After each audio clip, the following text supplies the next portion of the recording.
ఈరోజు భారతీయులు ముఖ్యంగా యువత గర్వించదగ్గ సందర్భం. ఎందుకంటే ప్రతి ఒక్కరూ కూడా ఇవాళ సెల్ ఫోన్ లేనిది ఎవరూ లేరు మన దేశంలో. అటువంటి సందర్భంలో కొన్ని విషయాలు మనం తెలుసుకోవాల్సినటువంటి సందర్భం. ఇవాళ ప్రపంచంలోనే మొబైల్ ఫోన్ మ్యానుఫ్యాక్చరింగ్లో మన దేశం 2వ స్థానంలో ఉంది. రెండవది, మన దేశంలో మనము వాడేటువంటి 99% మొబైల్ ఫోన్స్ మన దేశంలోనే తయారవుతున్నాయి, మేక్ ఇన్ ఇండియా కింద. మూడవది, మన దేశం నుంచి ఎక్స్పోర్ట్ అయ్యేటువంటి కమాడిటీస్లో సింగిల్ లార్జెస్ట్ కమాడిటీ ఏంటి అంటే అది మొబైల్ ఫోన్స్. అలాగే ఐఫోన్స్ మన దేశంలో అసెంబ్లింగ్ చేసి దాదాపు $700 బిలియన్ వర్త్ మొబైల్ ఫోన్స్ని ఇక్కడ ఐఫోన్ వాళ్ళు మన దగ్గర అసెంబ్లింగ్ చేసి ఇక్కడ నుంచి వాళ్ళు ఎక్స్పోర్ట్ చేస్తున్నారు. మనం 2014లో ప్రధానిగా మోడీ గారు రాకముందు ఇప్పటికీ వచ్చిన మార్పుల్ని ప్రతి ఒక్కరం తెలుసుకోవాలి. 2014 నాటికి దేశంలో కేవలం 2 కంపెనీసే ఇక్కడ మొబైల్ ఫోన్స్ తయారు చేసేవి.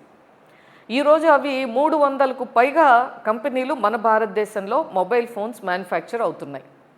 దాదాపు దీని మూలంగా 8 లక్షల మందికి డైరెక్ట్ ఎంప్లాయ్మెంటు, 23 లక్షల మందికి ఇండైరెక్ట్ ఎంప్లాయ్మెంట్ వచ్చింది. ప్రధాని మోడీ గారు ఆత్మనిర్భర్ భారత్ అలాగే మేక్ ఇన్ ఇండియా కింద ఇది పిఎల్ఐ ఎల్ఎస్సిఎం అని ఒక స్కీమ్ కింద 2000-2005 సంవత్సరానికి సంబంధించి ఇది ఎవరైతే తయారు చేస్తారో మొబైల్ ఫోన్స్ వాళ్ళకి ఒక ఇన్సెంటివ్స్ని ప్రకటిస్తూ ఒక పాలసీని లాంచ్ చేయటం జరిగింది. ఈ యొక్క పిఎల్ఐ అంటేనే ప్రొడక్షన్ లింక్డ్ ఇన్సెంటివ్, ఎల్ఎస్సిఎం అంటే లార్జ్ స్కేల్ ఎలక్ట్రానిక్స్ మ్యానుఫ్యాక్చరింగ్. ఈ యొక్క పిఎల్ఐ ఎల్ఎస్సిఎం ఫేజ్ 1 కింద ఆ రోజున ఈ యొక్క తయారు చేసే వారికి అనేక రకాలుగా ఇన్సెంటివ్స్ ఇవ్వటం మూలంగా అనేక కంపెనీసు మన దేశంలో ఇన్వెస్ట్మెంట్స్ కానీ ఇక్కడ మన లోకల్గా ఉన్నటువంటి వాళ్ళు కూడా ఈ యొక్క మొబైల్ మ్యానుఫ్యాక్చరింగ్ స్టార్ట్ చేయటం మూలంగా మన దేశంలో ఈరోజు ఈ యొక్క సెకండ్ లార్జెస్ట్గా అవ్వటానికి అవకాశం కలిగింది. అలాగే మనం 2023-24 ఆ ఫైనాన్షియల్ ఇయరు 24-25 ఫైనాన్షియల్ ఇయర్కి చూస్తే దాదాపు 14% మ్యానుఫ్యాక్చరింగ్ మన గ్లోబల్ షేర్ నుండి 23% మనం ఇవాళ మన యొక్క తయారీ యొక్క number of units mobile phones కానీ మన యొక్క ఎక్స్పోర్ట్స్ని కానీ మనం పెంచడానికి అవకాశం వచ్చింది. ఈ విధమైనటువంటి ఒక ప్రోగ్రెస్ అవ్వటానికి ఏదైతే ఈ యొక్క స్కీమ్ దోహదపడిందో దాన్ని మొన్న మార్చి 31తో ఆ స్కీమ్ అయిపోయింది. 2000-2005 కోసం పెట్టినటువంటి ఇన్సెంటివ్ స్కీము దాన్ని మళ్ళీ పొడిగిస్తూ మొన్న జూలై 15న జరిగినటువంటి కేంద్ర క్యాబినెట్లో మన ప్రధానమంత్రి గారు మళ్ళీ రాబోయే 5 సంవత్సరాలకు 2026 నుంచి మనకు 2030-31 ఫైనాన్షియల్ ఇయర్ వరకు కూడా ఒక ప్యాకేజ్, ఇన్సెంటివ్స్ ప్యాకేజే మరింత ఎక్కువగా ప్రకటిస్తూ మరింత మోటివేషనల్గా చేస్తూ దీన్ని దాదాపు 62,000 కోట్ల రూపాయలు ఈ స్కీమ్ కోసం ప్రకటించడం జరిగింది, మన బడ్జెట్లో అలొకేట్ చేయటం జరిగింది. దాని మూలంగా ఇంకా ఎడిషనల్గా మనకు 60,000 ఉద్యోగాలు వస్తాయి. మరింత నంబరు మనము ఇక్కడ 39 లక్షల కోట్ల మొబైల్ ఫోన్స్, ఒకసారి ఈ నంబర్ మనం గుర్తుపెట్టుకోవాలి, 39 లక్షల కోట్ల మొబైల్ ఫోన్స్ నెక్స్ట్ 5 ఇయర్స్లో ఇండియాలో తయారు చేయాలి. దీన్ని మరింత ముందుకు ఇప్పుడు గ్లోబల్ షేర్ ఏదైతే చైనాది ఒకప్పుడు 83% ఉంటే మనము నెగ్లిజిబుల్గా ఉండేవాళ్ళం. అక్కడి నుంచి ఇవాళ చైనాని 63%కి పడిపోతే మనము 18% నుంచి 23%కి పెరిగాం. అంటే మనం దాదాపు ఈ 1 and 2 మధ్య చాలా గ్యాప్ ఉంది.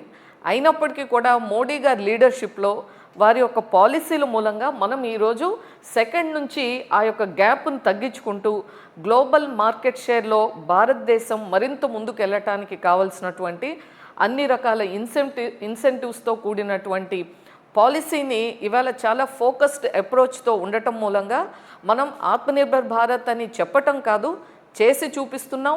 మేక్ ఇన్ ఇండియాను మనం చేసి చూపిస్తున్నాం. దాదాపు స్టార్టప్స్ కూడా ఒకప్పటికి ఇప్పటికీ చూస్తే అనేకం కేవలం మొబైల్ మ్యానుఫ్యాక్చరింగ్ రంగానికి సంబంధించినటువంటి ఎంఎస్ఎంఈస్ ఏవైతే ఉన్నాయో ఆ రంగంలో కూడా యంగ్స్టర్స్ రావడానికి మరింత అవకాశం ఉంది. కాబట్టి యూత్ ఏదైతే మోడీ గారు తీసుకొస్తున్నటువంటి పాలసీస్ మూలంగా వచ్చేటువంటి ఇన్వెస్ట్మెంట్స్ ఆయా రంగాల్లో వీళ్ళు నిష్ణాతులైతే, ఎందుకంటే ఇప్పటికే చాలా యూనివర్సిటీస్లో వీటికి సంబంధించినటువంటి కోర్సెస్ కానీ యూత్ను కూడా ఆ విధమైనటువంటి టెక్నాలజీ మీద వాళ్ళకి స్కిల్ని పెంచటం కానీ, నాలెడ్జ్ని పెంచటం కానీ, అప్ స్కిల్లింగ్, రీస్కిల్లింగ్ ఇవన్నీ కూడా చేస్తూ రాబోయే కాలంలో మనం మరింత ముందుకు వెళ్ళటానికి కావాల్సినటువంటి అనేక చర్యలు తీసుకుంటాం మూలంగా ఈవేళ మనం మన యొక్క ఎక్స్పోర్ట్స్లో కేవలం మొబైల్ ఫోన్స్ యొక్క ఎక్స్పోర్ట్స్ మూలంగానే 2.62 lakh crores మన ఎక్స్పోర్ట్స్లో మన ఫోన్స్ యొక్క షేర్ ఉంది అంటే ఇది ప్రతి ఒక్క భారతీయుడు, యువత మరీ ముఖ్యంగా గౌరవంగా, సగర్వంగా మనం కూడా చెప్పుకోవటానికే కాదు, అందులో ఉన్నటువంటి ఆపర్చునిటీస్ని మనం ట్యాప్ చేసి మనం మరింత ఎదగటానికి ఇది దోహదపడుతుంది అని చెప్పి ఈ సందర్భంగా తెలియజేస్తున్నాను.